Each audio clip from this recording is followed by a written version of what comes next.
Sveiki, čia Simona Jehudit Korkus. Ir dabar, mielos moterys, noriu pakalbėti apie vyrus. Kodėl vyrai elgiasi kaip elgiasi, turiu omenyje tuos, kurie daro netinkamus dalykus.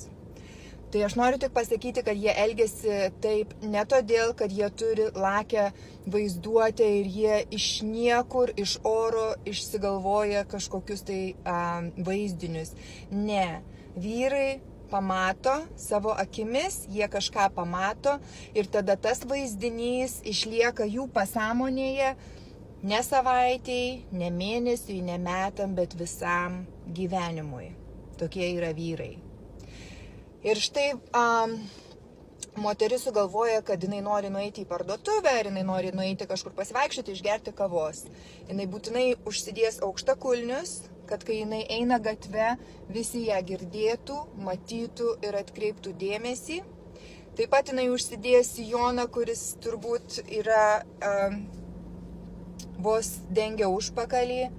Ir čia viskas yra atvira, atidaryta. Kiek įmanoma krūtinė ar implantai yra iškelti aukštyn, kad taip pat visi pastebėtų.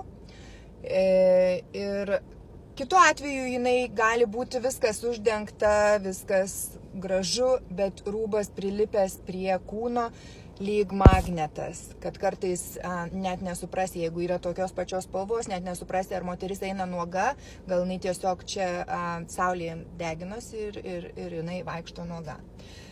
Tai va, merginos irgi jos taip elgiasi ne todėl, kad jos yra blogos ir nori kažką blogo padaryti kažkam. Ne, tiesiog galbūt jas taip auklėjo motinos nuo mažų dienų, kada galim pažiūrėti, kartais nueini į parką su vaikais ir tenais yra, kad galbūt mama apsirengusi normaliai, bet ta mergaitė 3-6 metų matosi jos ir apatiniai, kai jinai žaidžia ir čiuožia ir kartais, atrodo, kad savo vaikų aš taip nemaudyčiau, kaip kiti juos išveda į parką. Tai vat ką aš noriu pasakyti, kada kai vyrai mato tą moterį einant į parduotuvę, geriant kavą, ir nesvarbu, ar vyras per mašinos langą pažiūrės į tą moterį einančią apsirengus netinkamai, nepadoriai. Užtenka jam pažiūrėti 2 sekundės, 4-6 sekundės. Tai, ką jisai pamatys, tas vaizdinys liks, jam net nenorint, jisai liks jo galvoje, kaip sakiau, amžiams, amžinai. Ir po to dėl to jisai... Jam gali būti sunku būti su žmona, jisai gali būti su žmona intimiai, bet galvoti apie tai, ką jisai matė, tai yra padaroma žala visam gyvenimui, kurią moteris daro, rengdamosis nepadoriai. Toliau, kol ta moteris eina nusipirkti kavos, ją praeidami gatvėje pažvelgia vienas statybininkas, jisai pašaukia visus kitus, tada jie visi ją žiūri, po to jie visi laukia, kol jinai išgėrusi kavą išeis iš tos kavinės, kad vėl į ją žiūrėtų. Ir dabar aš jums tiesiog noriu pasakyti, ką apie tai sako Tora. Tora tai yra žydų išmintis ir žydų raštai. Tai tenais yra parašyta, kad kada vyras pasižiūri į nepadoriai apsirengusią moterį, ir to jam užtenka, kad tai užsiskaitytų kaip nuodėmė, kuri įeina į tos moters sąskaitą. Tai vadinasi, danguje mes turime sąskaitą, tokia kaip ir banko sąskaita, kuri eina tiek į pliusą, tiek į minusą. Ir tų moterų, kurios rengiasi nepadoriai, sąskaita eina į minusą, į minusą, į minusą, nes kiekvienas vyras, kuris į ją pažiūrėjo ir neduok Dieve, jisai gavo po to galvoja apie tai, kaip minėjau, jie apie tai galvoja nenorėdami, nesąmoningai, bet jeigu tas vyras dar neduok Dieve ir sąmoningai pradėjo įsivaizduoti, tai to užtenka dangaus teisme nuspręsti, kad jisai jau turėjo su ta moterimi aktą, nors jisai fiziškai jos nepalietė.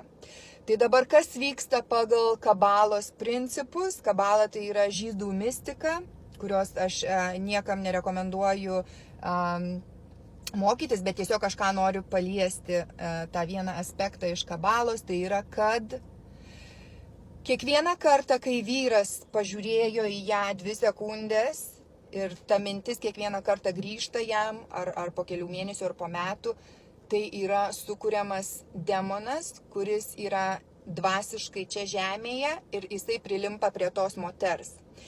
Jeigu į ją pažiūrėjo per dieną 100 vyrų, Rokas, Algis, Matas, Justas, Kęstutis, nesvarbu kas, gatvėje į ją pažiūrėjo ir kiekvieno to vyro mintis sukuria po tą demoniuką, kuris prilimpa prie tos moters gyvenimo. Ir tada vėliau kas vyksta, moteris gauna skambutį iš daktaro, kad rado jai auglį, rado jai vėžį, jai pradėjo žiltis, linkti plaukai, jinai yra depresuota, jinai nežino, kas su jos gyvenimu darosi. Tai kadangi yra teisme, šemajim, danguje jau yra nuspręsta, kai jos sąskaita eina žemyn, tada yra jai nuspręsta, kad kažkas atsitinka. Ar jinai susižaloja, ar jos vaikams nėra gerai, ar jos santuoka pradeda byrėti, sveikata pradeda byrėti, žodžiu viskas ir galbūt ir verslas pradeda byrėti, nesvarbu kas, bet tai, ką jinai padarė, eina viskas žemyn ir po to jai grįžta atgal. Tai va tokie yra dalykai ir tokios yra paslaptys, kurias protingi žmonės žiūrėdami gali suprasti.